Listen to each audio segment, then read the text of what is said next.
Hoje vamos fazer o registro da edição brasileira do seminário Livro 15, O Ato Psicanalítico, de Jacques Lacan.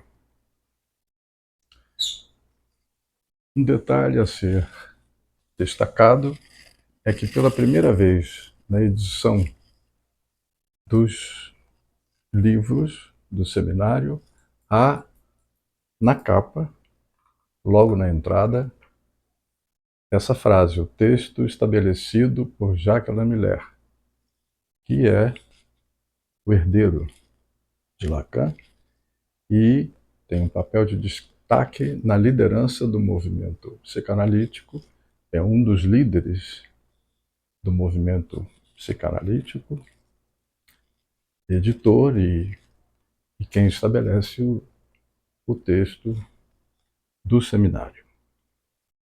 Então aqui a capa de Freud me parece muito oportuna nesse momento em que alguns analistas, não necessariamente de orientação milleriana, alguns analistas propõem uma espécie de inversão da perspectiva com que Lacan iniciou o seu estudo, propondo o retorno a Freud.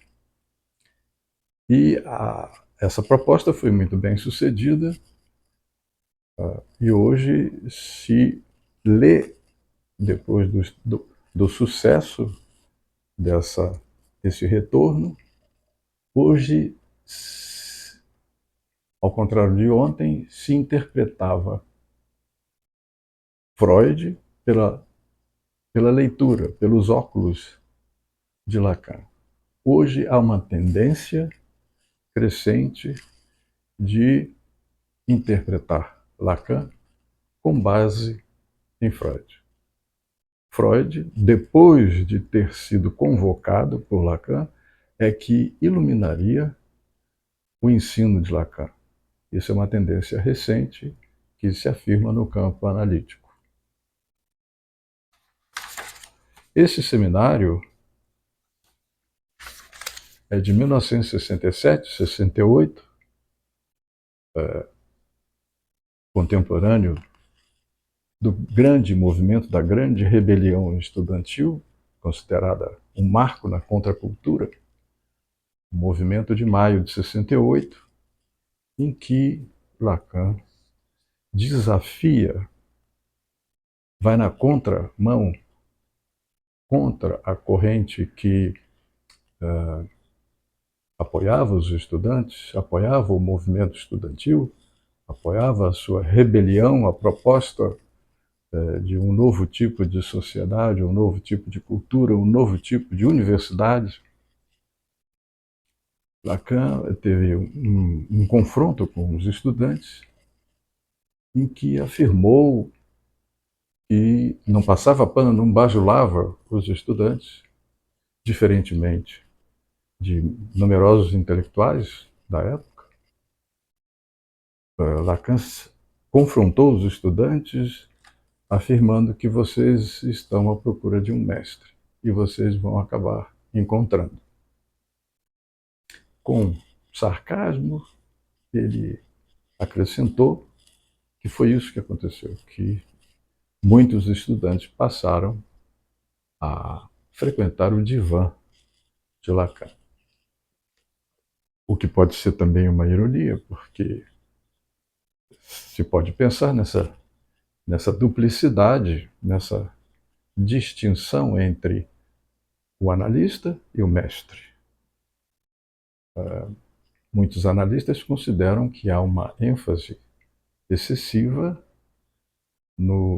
na transmissão exercida por Lacan com o viés de mestria herdado da prática Zen. Então, a partir do momento em que há uma afluência ao divã de Lacan, se começa a questionar, se começa a se pôr em evidência essa questão permanente. a indagação sobre o que é um analista. Qual a diferença entre o mestre e o analista? A possibilidade, baseada até mesmo em Freud, de alguém, um analista, se tornar um mestre analista. Teria sido uma espécie de ideal freudiano. Mas, nesse momento, se trata de indagar qual é a especificidade do psicanalista. O que é isto? E na contracapa, nós vemos que há um resumo, mais uma vez assinado por Jacques Alain Miller, que é muito didático no sentido de apreender o que seria a essência, que é uma operação muito difícil, muita coisa vai ficar de fora. Aprender o que é significativo nesse seminário. Diz o Miller que ele marca uma virada. Trata de uma única questão, a qual Lacan até então só havia respondido indiretamente. E essa questão é: o que é um analista? E a resposta é dada imediatamente. É um analisante, palavra pela qual Lacan substituiu a de analisado, é um analisante que levou a termo a experiência analítica. O que é isso, levar a termo? Qual é esse termo ideal? A questão aqui é bem ressaltada. Esse termo é ideal. Para sabê-lo, convém articular a lógica do percurso de uma análise, na suposição de que o percurso obedece a uma determinada lógica. Para Lacan, para os de orientação lacaniana, essa lógica é, de saída, a lógica do significante. Uma lógica do significante daria conta também de uma lógica do percurso de uma análise. Em seu começo, continuou Miller, há um desejo inédito que supõe uma travessia, ou seja, um ato. Como o de César ao atravessar o Rubicão. Se eu me mexo para lá e para cá, isso não é um ato.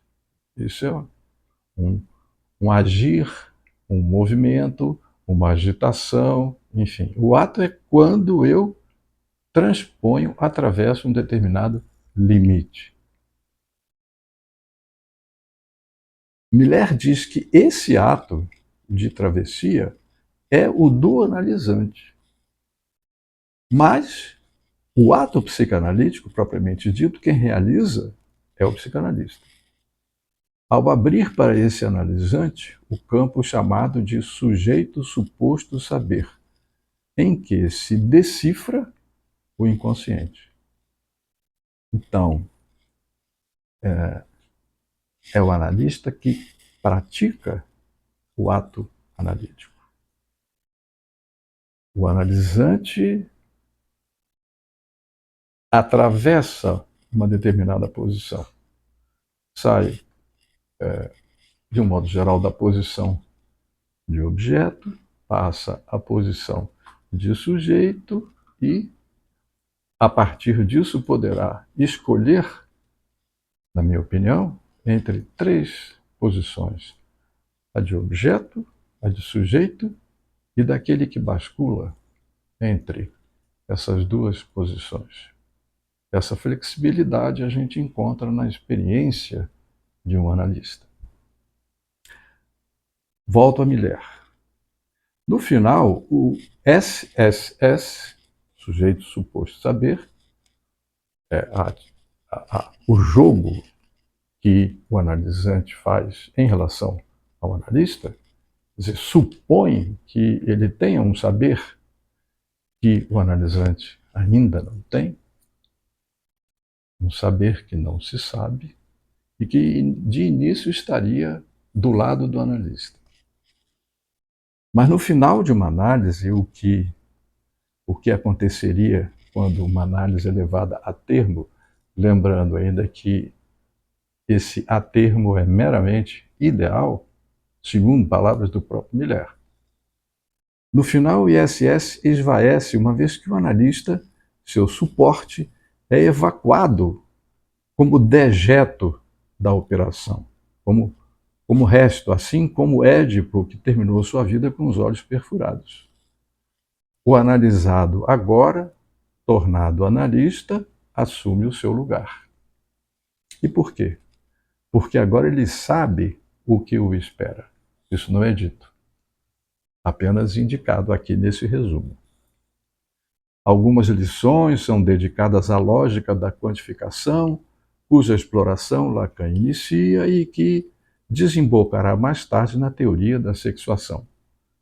A definição de posições do homem, da mulher, como significantes, da posição masculina, da posição feminina, desse interjogo, dessa diferença sexual.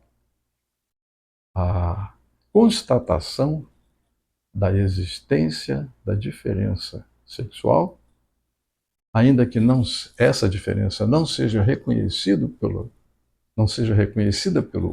inconsciente, mas há a afirmação de que existe a diferença. A questão é em que ela consiste. Constatamos que há uma diferença entre homem e mulher que vai muito além da anatomia. Mas é possível escrever essa diferença? É possível que haja a relação sexual em determinados momentos. Lacan afirma que há a relação sexual, em outros que não há essa relação sexual, na medida em que radicalmente existe a diferença que separa homens e mulheres. Enfim, aqui não há o resumo do que seria propriamente o ato analítico enquanto interpretação do analista. Seja ela nesse jogo entre sentido e ausência de sentido, que constitui a experiência da análise, nesse jogo, o analista pode sugerir, injetar algum sentido, alguma significação, mas também privar o sujeito de alguma significação cristalizada, rígida, que não se resolve, que não favorece a melhora de um sujeito em análise. Então, me parece que aqui deveria haver uma ênfase, pelo menos nesse resumo, de definição do ato analítico como interpretação. O que quer que o analista faça, isso é abrangido por essa noção de interpretação, ainda que ela tenha vários sentidos, que ela possa ser entendida como o que reverbera uma interpretação é sempre um semidizer, não há palavras para dizê-la toda, não há possibilidade de esgotar a significação do sonho, por isso é que Freud cunhou o termo umbigo do sonho, apontando para uma dimensão do real. Então, ainda que não haja nenhuma significação no corte de uma sessão, é preciso admitir que o corte, tem um valor interpretativo, seja para provocar ressonâncias, seja para provocar alguma inquietação, alguma curiosidade no analisante. E aqui, neste seminário, me parece que há também uma questão que pode ser muito bem utilizada nesse momento atual em que discutimos a inteligência artificial, o que é fake news, o que é verdade, o que é mentira, por todas as suas implicações cotidianas, da vida cotidiana e, sobretudo, da vida política. Sobretudo quando se coloca a questão da internet, da guerra digital em busca do poder, da tomada de um poder político. Então, nesse seminário, se aponta para algo que me parece muito, se não é inédito, pelo menos é raro, ainda que a gente possa não concordar inteiramente com o argumento, mas o segundo capítulo tem por título A Babaquice da Verdade. Então, um pensador, um crítico da cultura, um psicanalista, levantar essa dimensão de que a verdade tem uma babaquice que é própria, deveria interessar a todos que se ocupam das questões contemporâneas. E é um tema que a gente pode voltar num próximo vídeo.